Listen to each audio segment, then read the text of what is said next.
The Tyre Sensors Not Detected check manual warning appears when your car's computer can't communicate with one or more tire pressure sensors. This doesn't necessarily mean your tire pressure is low.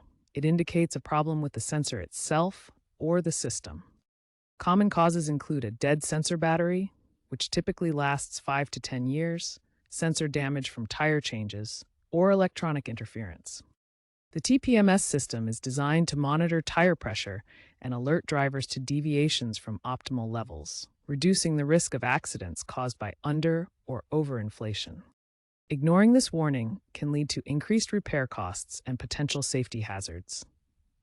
First, manually check your tire pressures with a gauge to rule out actual low pressure. If pressures are normal, try resetting the TPMS via your car's infotainment system. Refer to your owner's manual. If the warning persists, a sensor likely needs replacing. Visit a tire shop or mechanic for replacement and reprogramming. Modern TPMS systems may benefit from over-the-air software updates if your car supports it. Fixing this warning ensures you're alerted to real tire pressure issues, improving fuel efficiency, extending tire life, and preventing accidents. A 2022 NHTSA study found a 30% reduction in tire-related accidents when warnings were heeded.